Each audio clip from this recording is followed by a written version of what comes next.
a lot of women, they don't track and measure properly and they're eating too much fat. And when you actually increase it by carbs, so I think it just depends on the person. But yeah, I think you can't have a non-specific approach and just go, fuck, I've been eating 200 calories. I'm not going to track anything and I'm just going to start eating ice cream and sourdough. Like, you're going to gain weight. When anyone comes into a fitness journey, they're always like, I want to lose weight. And you say to them, well, how much weight do you want to lose? And they're like, I want to lose 10 kilos. I'm like, cool. Of 10 kilos, do you want it to be fat or muscle? Now, that's not a question that gets asked very often, but people always go, well, I want to lose 10 kilos of fat. And I go, cool. So we need to train on, based off your current composition, we actually need to train on probably about 4 to 5 kilos of lean body mass. And if we can actually do that, if we lose 10 kilos of body weight, the net fat loss will actually be 15 kilos. So you'll actually be leaner as a result of you actually putting on lean body mass.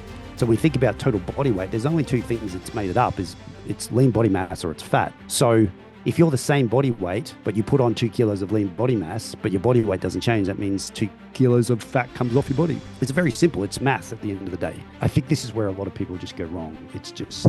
This week, I interviewed Kitty and Craig, the co-founders of NuStrength and the Win It Life program designed to help women build muscle, lose body fat, restore their metabolism, and balance their hormones. We discussed the importance of tracking your macronutrients, along with the problems with restricted dieting, the value of having a roadmap to reach your health goals, the importance of gaining muscle, using carbs for fuel, and Kitty's one tip to get your body back to what it once was. Really enjoyed my interview with Kitty and Craig. I know you will too. Thanks so much for listening and enjoy the show. All right, welcome to the Get Lean, Eat Clean podcast. My name is Brian Gryn, and I have the duo of Kitty and Craig. Welcome to the show. Thanks for having us. Thanks for having us. This was a surprise. I was actually just expecting Kitty, and I got both of you, so I like this dynamic we have. I was chopping up some potatoes before, and she's like, come and do this podcast with me. Put the potatoes on the air fryer, and here we are. Yeah. Well, I'm glad to have both you on. I've heard Kitty on a few podcasts already, and then obviously you have your own. When did you guys start your podcast? Gosh. In a few years now, hey. Yeah, was it? I think it was before COVID hit, I think. Yeah. We're up to... No, I think it was after episodes. COVID. I think we really sort of started when we moved to Surfers Paradise, a couple of years maybe. Okay. Years. Maybe Feels 2 or 3 longer years. than that. I don't know. Was it? We've got over Oh. 350 episodes now, so there's a few. Yeah. Yeah, then for a while. Yeah, because I started mine in around, I got to say around 99 or 2000. And I do twice a week. wow. Almost. Yeah. Mm. So You've been doing this a long time. You're a proper seasoned vet now. Wow. getting there. Yeah. Getting there. Yeah, I've had a few different backgrounds, moved houses. So yeah, it's been going for a little bit. What would you say in one sentence? What sort of your mission is of your business? That's a good one. I think we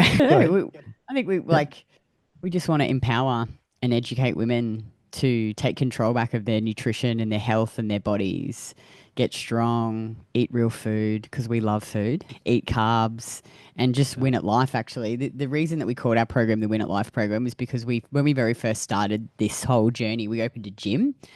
And we did that for 3 years, and that's where we really developed our methodology. And there was a lady in there.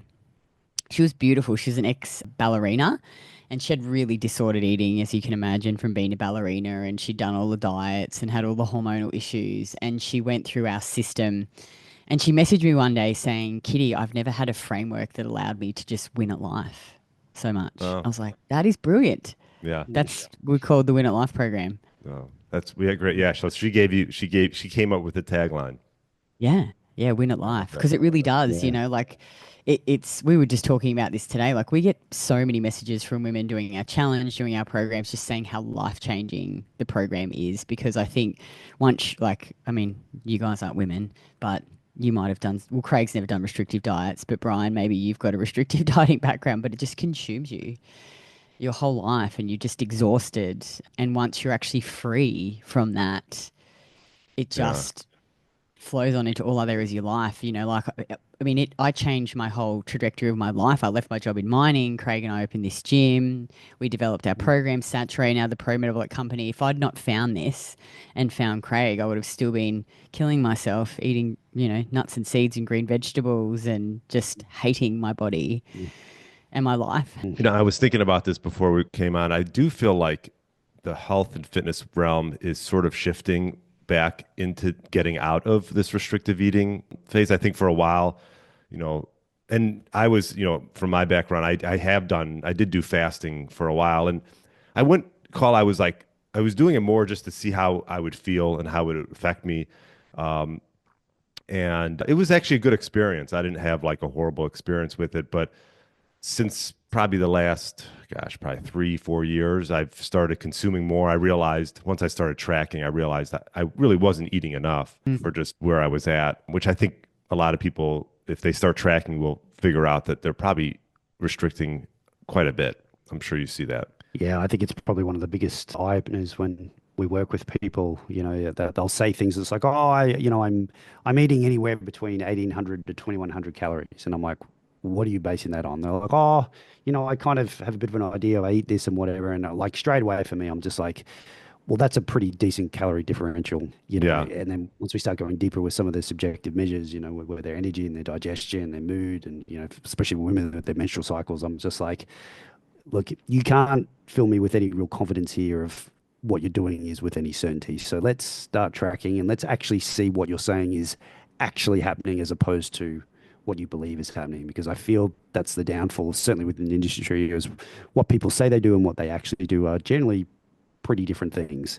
And that's just not from a calorie and macro standpoint, but also the types of foods they're eating and the amounts to understand some of the more micronutrients that they're getting or they're not getting in a lot of these cases. And, I think with, especially with a lot of the women that we work with, a lot of the hormonal issues, I mean, it all comes back to, energy, their autoimmune issues, their thyroid issues, that, it's all an energy deficiency issue to start with.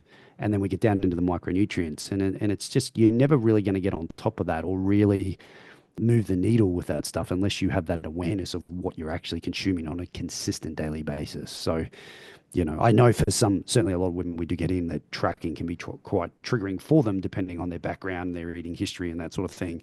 Right. So there's always a little bit of a compromise there at times for sure. But I think if they can just get in and do it, I said, look, let's just do it for 2 weeks. We can just do it for 2 weeks and then you and I can both see what's actually happening there.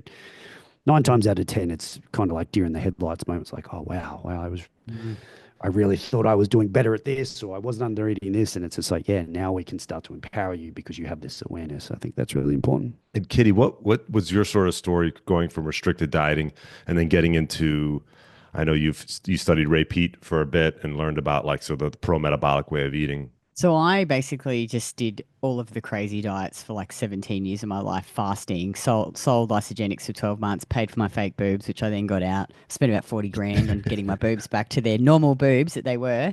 Okay. Just all the shit that you do, with when you're trying to fix how you feel and you focus on the outside. But yeah, oh God, I did some stupid shit. Hey, Craig always laughs at this. I ate tuna and apples once for 12 Tuna and weeks. I apples, took yeah, that's took the best one. Duramine. There's this drug in Australia you could take and you poo out any fat you eat. It was disgusting. And yeah, so basically I just cycled through all that. I competed a few times as well because I thought, oh, that's a great way to be lean and they look so good. And I didn't know how to train probably then and just dieted the fuck out of myself. So just totally destroyed my hormones, lost my period. And yeah, then I got divorced and I was seeing this, what was she? She was like a psychotherapist and we would always talk about nutrition because I was always looking for the next, diet. And she just asked me, had I ever read any of Ray Peat's work? And so I went off and read his work, found Emma Skarakis, my business partner and friend in Saturday. And I did her 12-week, worked with her for 12 weeks, learned all about Ray. And I was just like, oh man, this is life-changing. Because I'm the sort of person who just goes all in. Because when I read all of the articles on her website, I was thinking, oh man, this is exactly why, excuse my French, but I swear sometimes. Well, why I am the way I am. Because I'm just basically doing the opposite of what she's talking about. Like, I didn't eat fruit. I cut dairy out of my diet. I thought that dairy was inflammatory. I made my own almond milk because normal milk was too high in sugar. And yeah, I just went all in. And at the same time, I met Craig. And Craig taught me how to strength train and focus on body recomposition and track macros and energy balance. And so it just completely transformed my body and health. I got into powerlifting and then, I just hated my job in mining. So Craig and I thought it'd be a good idea to open a gym. Yeah. And just, because we were so passionate about what we were learning. I introduced Craig to this way of eating as well. And yeah, and then Emma and I opened Saturday and we created our online program, built the app. Now Craig's got the Pro Metabolic Company, which is another supplement company. His first product is Oh, creatine, I saw creatine that. plus. Okay. Yeah, yeah. It's awesome. We've had so many incredible reviews from it so far, which is great. So yeah, and I just love food. I just love eating. I love ice cream. I think that's probably the best thing about this for me is just being able to eat real food and sleep and have energy and be able to train and be strong. What would you say? I mean, I'm just thinking of like the women that you're seeing. What would you say the biggest issue that you see that continually comes up with these women that you're coaching? Well, one is they're not getting specific. So this is one thing that Craig really helped me with was actually looking at my body composition. And one thing that we do in our program. So when women come into our program, we actually assess their current body composition, metabolic health, and then help them set realistic goals. So I think a lot of women, they're just focusing on weight loss, one. Right. So they're not actually looking at how much muscle that they have. And then two, they think that they need to like eat 1,200 calories and cut sugar and carbs and fruit to lose weight. And when they actually realize that you can actually eat more, and if you train and get strong and build muscle, you're going to build this, like something that Craig said to me, he's like, you got to stop destroying the body you have with restrictive diets and endless hours of cardio. Build the body that you want with strength training and real nutrient dense food and measure things and get specific. And that's what's really formed the foundation of our method and our app. And I think why we get such great results because women actually have a roadmap to reach their goals. They're no longer just, because so many women like, oh, I'm eating healthy, I'm training, my body's not changing. I'm like, what does that even mean? And they're so Right. confused and they're following all this and they follow there's this one fitness influencer, I won't say who she is, but she looks incredible. But she's short and she's obviously naturally genetically like, Yeah. genetically she's got this great physique. But you look at what she eats and she eats fuck all. And And she like, so what? women And she what? I'm sorry. she eats fuck all. So Oh, like, like almond milk smoothies for breakfast full of spinach and kale and like makes all these like low carb, like pizza based things. And she's super lean. right. And like women aspire to be like these women and think that that's what you need to do to look like that. Yeah. You're like, I got married 5 years ago. My wife was actually really into cardio, and I got similar to your story a little bit. Like I got her into strength training, and she looks great. And I'm still working on the diet part, and I feel like that part, she's been restrictive for so long, and we're working on getting. But I feel like it's tough because when you're not used to eating that much, you don't know, and then you want to start adding on. Like one thing, You're Kathleen scared. Stewart, what's that? Yeah, they're You're scared. Yeah, scared to eat more scared. because you think you're going to gain weight. Yeah. Yeah. Yeah, she's like, well, and she almost feels like she's actually almost putting on weight from being restrictive for so long. Have you seen that? Where maybe Yeah. they just sort of, I think when they're truly, truly, like I interviewed this woman, this is an example of this, the ones that she's small though too, like 53 kilos, but she actually is eating 1,200 calories, well, that's my wife. but she was really inflamed, like Yeah. super inflamed. She's been in our program now for 18 months. She's actually dropped 7% body fat, 52 centimeters, healed her endometriosis. So she had endometriosis and she's eating like 2,100 calories a day now. Brian, send us your wife. We can Trust help me. her. Don't Why worry. do you think I'm interviewing you guys? Yeah. Do you know what it is though? This is why the measuring and like why we're so passionate about this is because when they come in and they use our system, we assess their body composition. They set body composition goals. We set calories and macros. They build the meal plan and every week they check in. So she can physically, like this woman, she was like me, Marcel. So I came from that. I was 54 kilos at my lowest weight. I'm 5'8". Can you imagine me at 54 kilos? So when I actually came in and I followed the system, I was like, okay, cool. When it's measured and I eat this food and I strength train to get stronger, I can see that, yes, I'm gaining weight, but what I'm gaining is muscle. Right. I'm gaining muscle, I'm looking Big better and body I'm mass. feeling better. So you're actually measuring, because I think what happens is they gain weight and they go, fuck, I'm gaining body fat, I'm gaining body fat. But what we find is when you measure it and you increase their strength at the same time as you increase the carbohydrates, that energy goes to building muscle, but they can actually see, okay, cool, Kitty, I'm not gaining a ton of body fat. What I'm actually gaining is muscle. And that reassures you. So for me, I was like, oh, okay, sweet. I eat this food, I go into the gym and get really strong. Look at my body change. Like I'm looking athletic and muscular. I'm feeling better. I'm sleeping better. And then it was just a mental game of me getting over the weight on the actual scale because for so long I'd been so conditioned to being I have to be under 60 kilos. I'm like 69 kilos now. Yeah, I amazing. look heaps better and I Yeah. feel heaps better too. Yeah. Yeah. And Kathleen talked a little bit about like, starting out, you got to sort of go slow. I mean, if you've been restricted for so long, it's like if you just start like consuming everything, it's like, that's when things could get maybe a little bit out of whack. You want to sort of slowly implement these changes. Well, I think, look, this woman, when she first came in, she went from eating 1,200, we jacked her up to 1,800. Wow. That's a decent increase. Yeah. However, we got her training appropriately as well and tracked Right. and measured everything. So I think sometimes it's like, and we increased it from carbs as well. I think, I don't know if Craig agrees with this, but like a lot of women, they don't track and measure properly and they're eating too much fat. And when you Yeah. actually increase it by carbs. So I think it just depends on the person. But yeah, I think you can't have a non-specific approach and just go, fuck, I've been eating 1,200 calories. I'm not going to track anything and I'm just going to start eating ice cream and sourdough. Like you're going to gain weight. But if you Yeah. get specific with it, like we've just seen this time and time again, especially with these women like me and Marcel. There's another lady actually, she was again the same thing. She had really bone density issues, no cycle.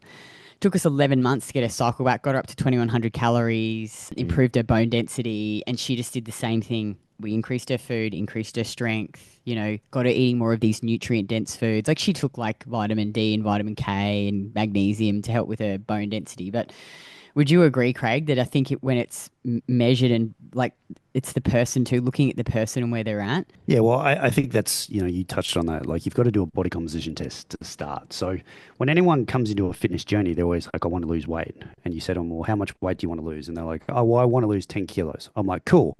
Of 10 kilos, do you want it to be fat or muscle? Now, that's not a question that gets asked very often, but people always go, well, I want to lose 10 kilos of fat. And I go, cool. So we need to train on based off your current composition. We actually need to train on probably about 4 to 5 kilos of lean body mass. And if we can actually do that, if we lose 10 kilos of body weight, the net fat loss will actually be 15 kilos. So you'll actually be leaner as a result of you actually putting on lean body mass. The lean body mass is a direct reflection of your strength capability in the gym. The amount of calories you consume is the direct reflection of what happens with your body weight. So your body fat is the difference between those two. So when we think about total body weight, there's only two things that's made it up: is it's lean body mass or it's fat. So if you're the same body weight, but you put on 2 kilos of lean body mass, but your body weight doesn't change, that means 2 kilos of fat comes off your body. It's very simple. It's math at the end of the day. Yep. So if we stop looking at it from this thing of like weight is weight, it's muscle, it's fat, it's glycogen, it's water, it's all just weight. Let's get rid of it, and let's go no. Let's control the two variables that we can control, which is get really strong, which will control our lean body mass, and the amount of calories we consistently eat will control our body weight. Then it's very easy to measure. You can get to pretty quickly over the span of like 14 days, understanding exactly what's happening with the person in terms of where the calories need to be to start moving the needle. And obviously we'll use like things like temp and pulse to kind of gauge, what's going under the hood metabolically. But the reality is if a person can just stick to a certain amount of calories, protein, carbs, and fats, get in the gym 3 days a week and actually start progressing their training specifically, you're going to have all of the answers pretty much at the end of that 14 days of exactly how your body is responding. Now, in terms of, you kind of mentioned before, Brian, about sometimes you get people who don't really respond. That certainly does happen. You certainly get people that have been in this restrictive mindset for so long that their body's not changing. And I would say in 8 out of 10 cases, if they just go through something like a 14-day where they actually just work out the body composition, goal body composition, we set the plan, they execute it properly, things will start to improve pretty quickly. If we go further down the road and that's not happening, even if they are doing everything from what we can see on the surface, then that's where we need to get a little bit more specific and kind of go, okay, it's likely you're running more off a stress system. We'll be able to see that with your temps and pulses. Stress system is cortisol and adrenaline. The thyroid system is going to be more regarding T3. We know that 60% of T4 and T3 conversion happens in the liver. The other 20% happens in the gut. Gut always comes first. Let's fix the gut. Let's support the liver. That conversion always starts to happen, and that works in conjunction with what we're doing from a food and training perspective. Now, all of this can be measured. It's very, very simple. It's all very, very straightforward. But if we're very specific in what we're doing, you can generally see progression happen very, very quickly. So I'm a big proponent. Obviously, in order to get T3 to happen, you need a lot of cofactors to be making sure that happens. But carbohydrates are generally going to be your best friend. So as Kitty sort of mentioned before, if we can keep fat at around 20% of total calories, set protein where it needs to be relative to lean body mass, then you ramp up carbohydrates as much as possible and try and do them from the easiest digestible and absorbable forms. Some people can't handle rice. Some other people can do whatever it is. You find those foods that really work for you, that feel good and don't cause you any stress. You just stick with those. You bump up the quantities every week. You look at your hunger signaling. You look at your performance in the gym. And I've done this with clients before. I'm like, okay, we've set this foundation after 4 weeks. Cool. Follow the program. Get really, really strong. Let me know when you start to get hungry. A couple of weeks go by. Hey, I'm starting to get hungry. Cool. What's happening with your body weight? Okay, it's, if they've got a lot of weight to lose, it's coming down, but the girth measurements are coming down, so we know that it's body fat's being lost. We can see from their training logs that those are going up, so muscle must be going on. So they're going through this hybrid fat loss body recomposition phase, but all of a sudden they're starting to get really hungry.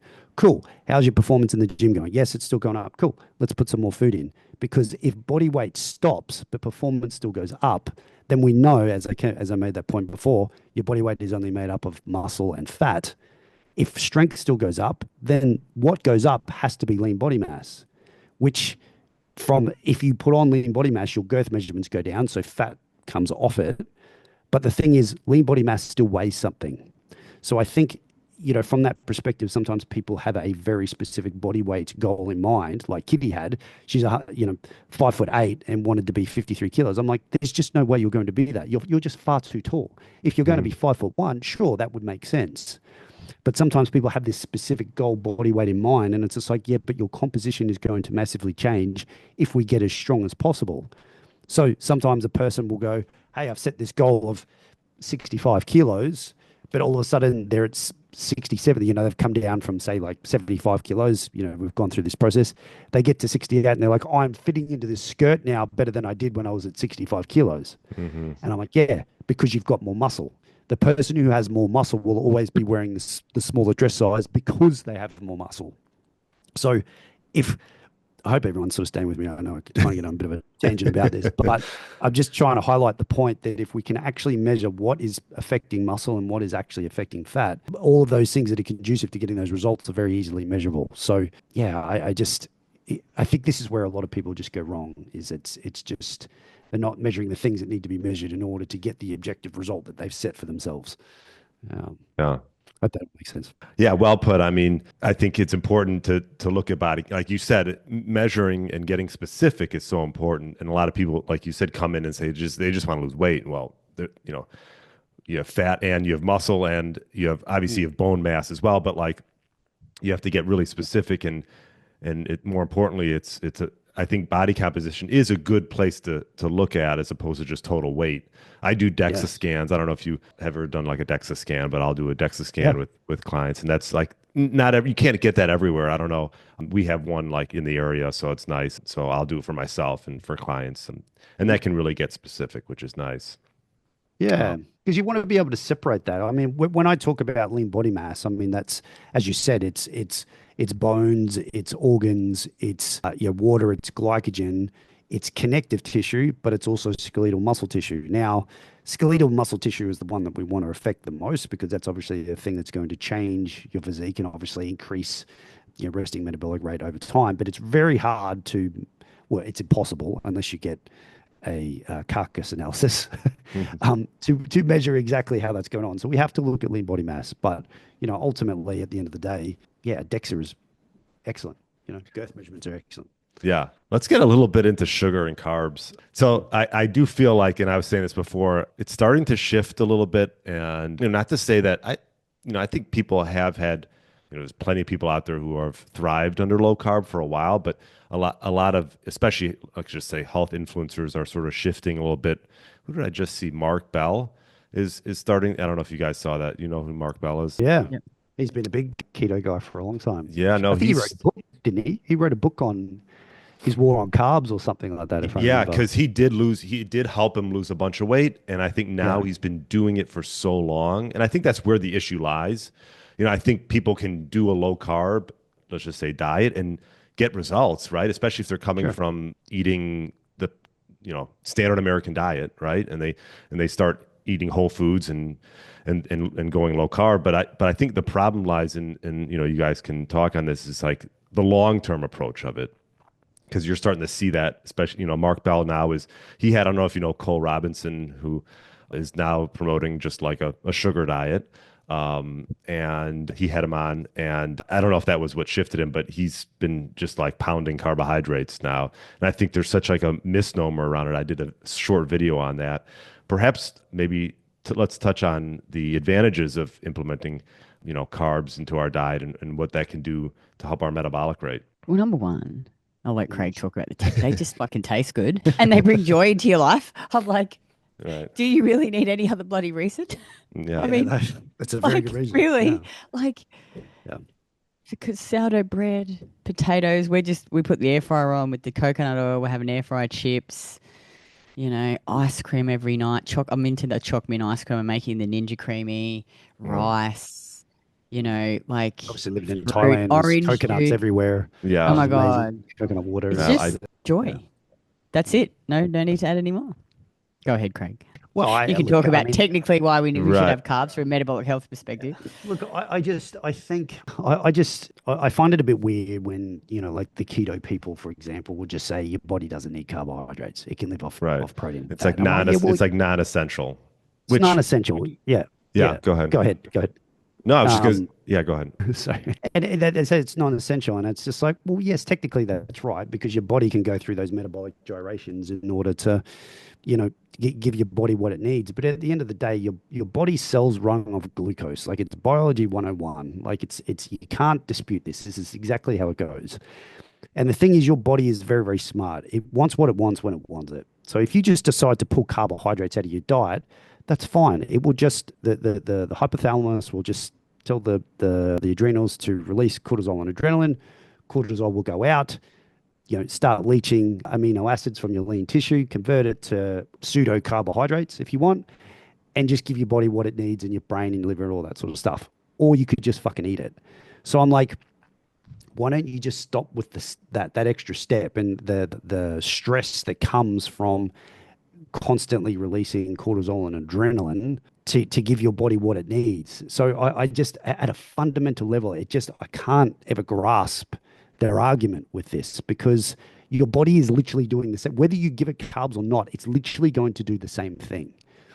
So when they just go, oh, you don't need to live off it. And I'm like, it's just, but I would also argue that the people that are making these arguments are also not assessing body composition. They're not. Right? They're looking at, classic weight loss, or they're looking at certain inflammatory markers come down. And I'm like, man, we've seen a lot of metabolic markers just come down because people lose fat, right? That there's nothing magical to that process. It's just you were in a calorie deficit and you things come down and the inflammational load was just lower. Great, fantastic, cool. But you can still do the same with carbs and still assist thyroid and actually get a better outcome from it. Plus also your lean body mass will be higher because the lifting of weights is glycolytic in nature, so using carbohydrates for fuel also makes sense. Like, it just fucking baffles me, to be honest. I can't get on board with it. I don't know how everyone I feel that has done the low carb thing, I watched Paul Saladino for a long time, crap on about the carnivore diet. They all fucking come around to it at the end of the day, because you're literally trying to defy your body's natural process. And it's just, I understand there's a lot of studies in keto research now and things that have helped people with Alzheimer's, but I feel like there's arguments to that as well.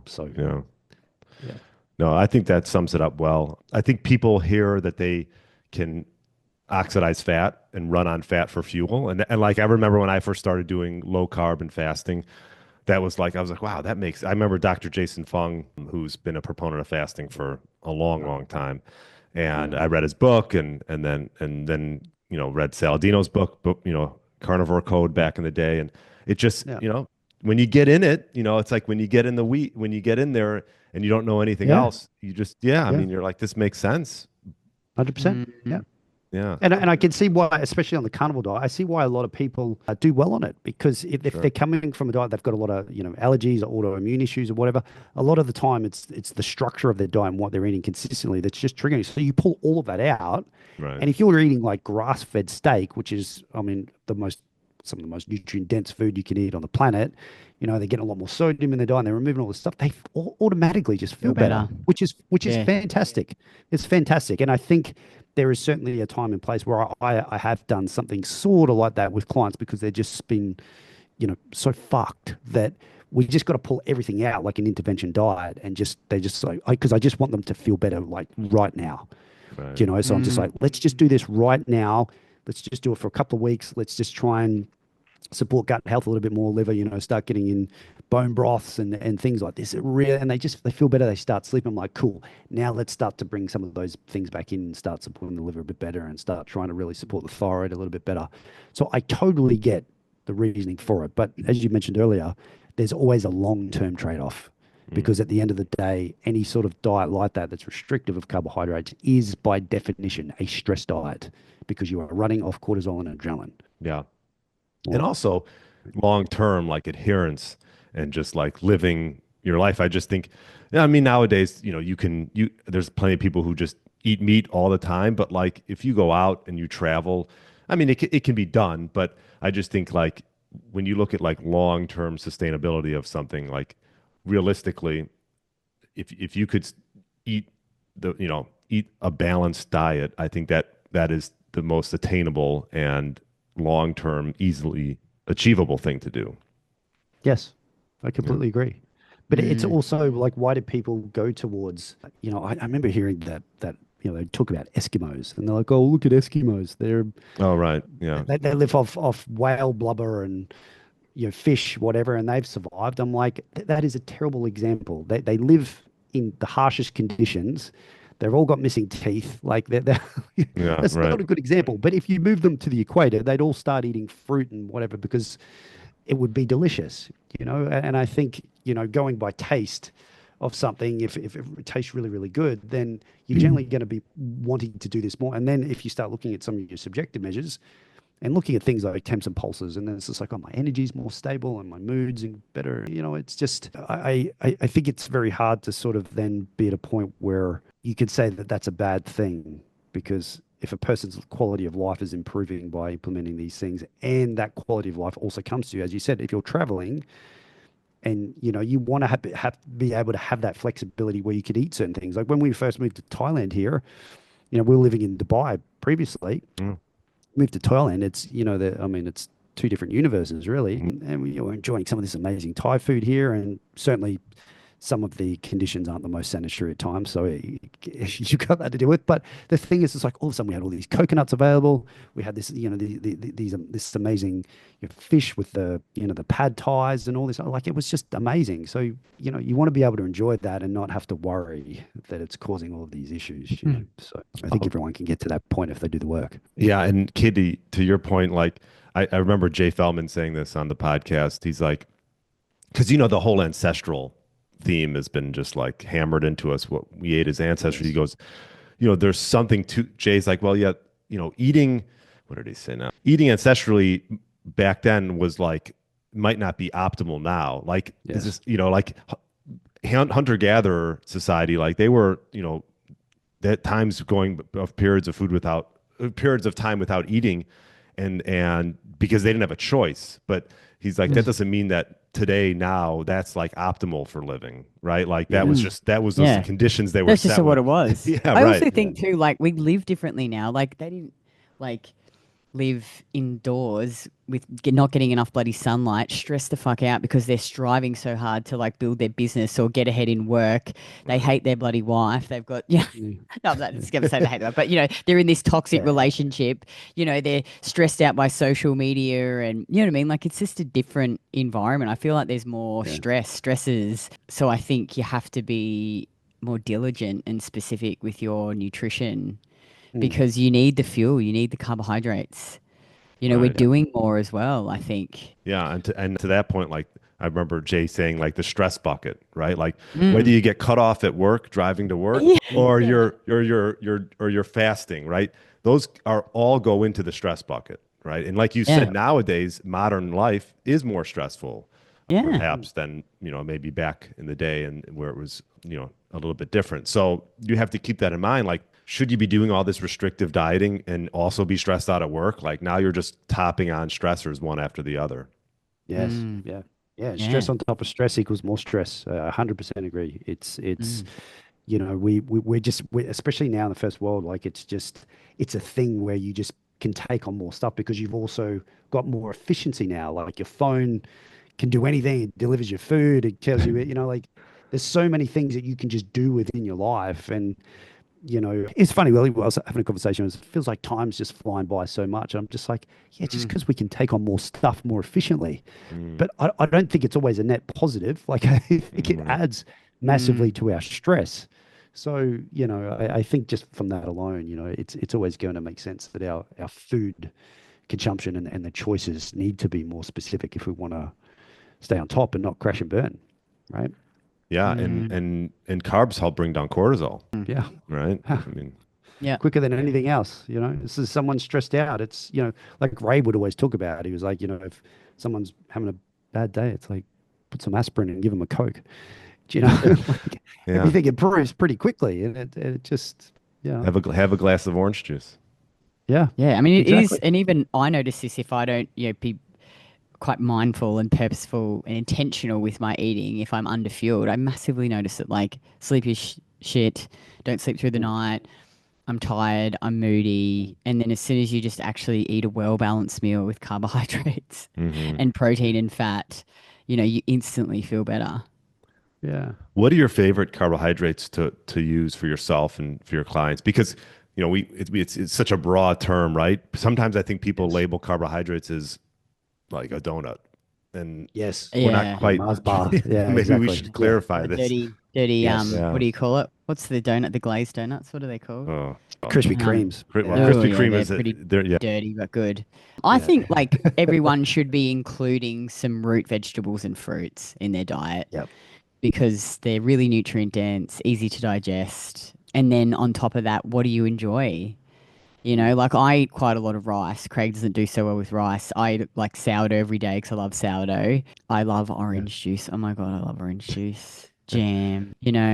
But like, Marmalade. Yeah. If yeah. someone's Yeah. coming from a restrictive diet, I don't know. Dr. Mercola.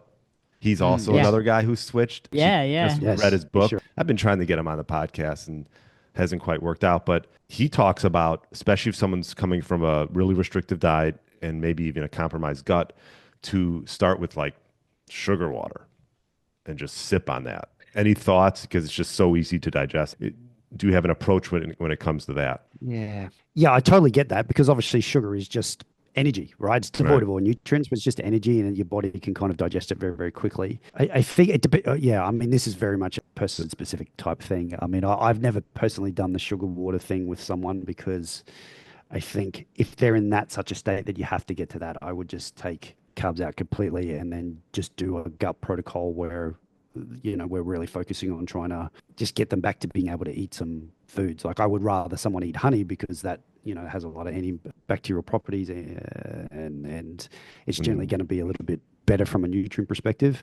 But it absolutely makes sense. I mean, it's again coming back to that carnivore argument before. If they're that state, it's just like just remove them altogether, fix the issue that they've got to fix, and then slowly bring the things back that they enjoy. Because I feel if people are eating things that they like and they can get back into a decent structure, because I'm not a big fan of people just sipping on sugar water, when they feel like they need it. I think that's Right. probably a little bit short-sighted. But yeah, having a balanced meal like a protein and carbs together, and then trying to have things that they digest, and that might only be a couple of things. It might only be, for some people, it might only be rice, or it might only be white potatoes, and they've got to cook it really well, and they might have to have it with some saturated fat to help sort of bring the starch content down a little bit lower and allow them to digest it.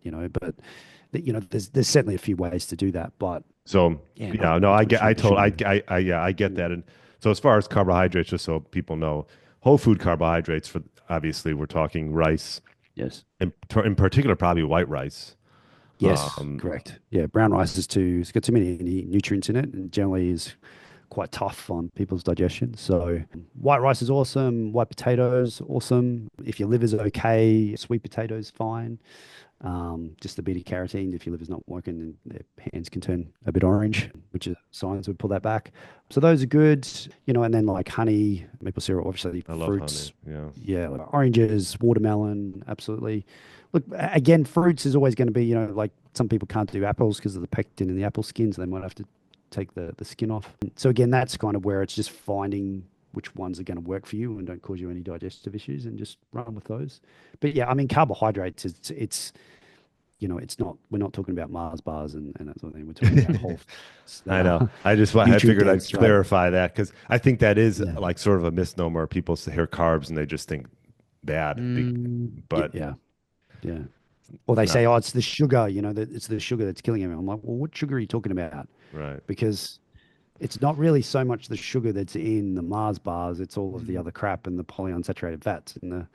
that's causing the issues. Like the sugar that you would get in an orange, for example, it's not the same thing. So It's not. And I was at a market yesterday and I saw like the Mexican Coke, which is if you're going to have Coke, Mm. that's the one, yeah, right? Because that's just right. cane sugar and they're not putting all the artificial ingredients, which, Yes. and the Yeah. coloring, the food colorings and things like that that Yeah. we want to avoid for the Mm. most part.